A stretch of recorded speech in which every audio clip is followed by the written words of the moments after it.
many days till summer? It's 23 days until then. Hi mates, welcome back to another video. Speak English, Tristan. It's going to be a nice and short and simple video. And it's all about cutting. What not to do when you're trying to cut. Hope you enjoy. So let's start it off. Number one, numero uno. That's one in Spanish if you're not bilingual like myself. Getting to your cut and dropping your calories way too low, way too soon. For example, this is like if you've just finished your bulk or your off season, your calories are, let's say, 4,000 calories. This is then going down to literally 3,000 calories or even 3,200 calories. It's far, far, far too much too soon. Because at the end, you're literally running out of runway then. Say, for example, off at 4,000. You cut down to 3,000, you stop losing weight. You've then got to cut again. And then over time, you're just going to limit yourself. Now let's say you do 4,000 calories to start and then work down to 3,500 calories. And then once you stop losing weight from that, then cut down a bit more. It just gives you more runway so you're not cutting yourself too soon. What I find works best for the majority of people is about a 500 calorie deficit in total. This across the board of cardio, steps, food, just being in a calorie deficit of 500 calories. Now you may ask, how do I get in a deficit? You go on macro calculator on Google, it's called calculator.net. Just type in all of your ingredients, your statistics, and then what will happen, it will give you a number, either pick one of its preset options and stick to the calories, or find your maintenance calories and minus 500 calories from that. That's if you wanted to be in a deficit doing zero cardio. Now, numero dos. That's 4, but numero dos. Straight away, adding too much cardio. Doing cardio literally as soon as you go out of bed, when you go to sleep, every single day. If you're starting your cut, you sort of don't want cardio instantly. Cardio's a tool that can be used later on or at the start to put yourself in a higher deficit. Let's say, for example, you take the first tip, 500 calories deficit, and then you do some cardio. You're now increasing that deficit to where you don't need to be. 500 calories less every single day is 3,500 calories a week. That's losing a pound of fat a week. Now let's say you add cardio in. You can now go down to a 250 calorie deficit, add 250 calories worth of cardio a day. I would not recommend that ideally, but it means then you're actually burning the same amount than if you were to go into a 500 calorie deficit just from food or just from cardio. You sort of want to split it up. Numero uno, dos, tres. Number 3, banking your calories for a cheat meal on a Saturday. Now I know, yes, we want a life and you still can have a life on a cut. I've done it.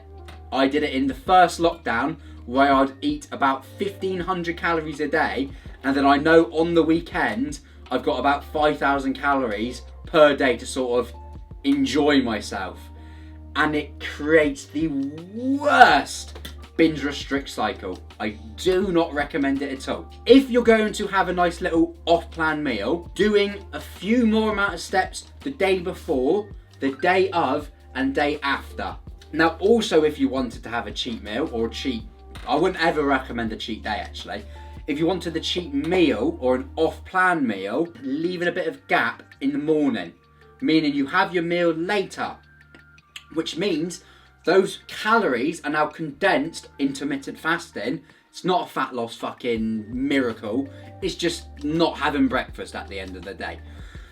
You're having your meals later on, which means when you're about to have your off-plan meal, you've already had a few meals before, meaning you're not as hungry, which means you're not going to eat as much as well. But I would not recommend leaving all of your calories for the weekend, because you're just going to binge restrict then. Let's say, for example, you fucking love cake. Have a tiny bit of cake every day. Just account for it in your total calories. Now, number 4, this is my pet peeve. Saying you need to change your training when you're dieting and cutting. Yes, to an extent you do. but the only thing you do is lower the amount of volume. Because obviously in a surplus, your body can recover so much quicker. Where in a cut, you're not eating as much, which means your body takes a bit more to recover. Which means when people say you need higher volume for cutting because you're going to burn more calories, and when you're bulking heavier weight, no. Always try and go for heavier weight. Try and always progressively overload your lifts. Now, if you don't know how to progressively overload, I'd highly recommend learning. Get yourself one of these. It's Train with Intense logbook. You open it up, you write in what exercise you want, you write in the sets, and you write in how many reps you've done. Then you know the week after, you just try and beat that by 1 rep or about 2.5 kilograms. Then you know, for example, you're progressing your lifts, which also means you're progressing your lifts, getting stronger, which highly correlates to gaining muscle. So if you play your cards right, in a cut, it doesn't mean losing your muscle. You could potentially keep your deficit fairly low, keep intensity on training high. You could be gaining muscle, losing fat. Yes, it's like a cheat code of GTA. Stop being a pleb and lightening the weight when you're cutting. Keep the weights heavy, keep progressively overloading your lifts. Now, tip number 5. This is a big one. A calorie deficit does not mean weight loss. Well, it does, but it doesn't. The goal is fat loss, not weight loss. We could 100% lose 10 kilograms of weight. But if you're cutting that quite soon, the majority of it isn't just going to be fat. It's going to be muscle as well. This is why you need to keep progressing your lifts to maintain, if not gain muscle, as well as being in a slight deficit. You're going to be losing fat. Losing muscle is not the goal. Yes, I could lose like 30 kilograms of weight, but I only need to get rid of like 20 kilograms of fat. What's the other 10 kilograms going to be? I don't want to be any smaller and less muscular. What's the point in that? Now, yes, there's an example. If you're clinically obese or you've just started out lifting, the majority of it will be fat. And you're probably going to gain muscle if you're a beginner because of those newbie gains. But keep your protein intake high. I'd say at least 2 grams per kilogram body weight, as well as focus on progressing your lifts. Losing muscle is not the goal. Losing fat is. Numero 6. Switching up the training program every single week, or when it gets hard or when you don't enjoy it. At the end of the day, the longer you can progress your lifts for, the better. You do not need to shock the muscles. Yeah, I know. You don't need to shock them. It's a myth. The only thing that's going to gain muscle is progressively overloading. That's it. If you're constantly changing up your program, you're not progressively overloading, which means your muscle has no reason to stay on your frame.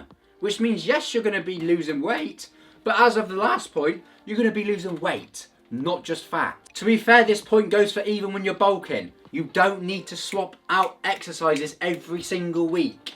I'd recommend keeping an exercise as long as possible until it gets to the point you either cannot recover, meaning let's say you do squats and you do 1 set of squats and you're absolutely spangled after, that means you cannot recover anymore. So you could potentially swap it in for a pendulum squat, a hack squat, which causes less CNS fatigue. The longer you can keep your exercise selection the same, the more chance of progressing you have. And at the end of the day, stop overcomplicating it. The only thing that's going to make you lose fat is a calorie deficit.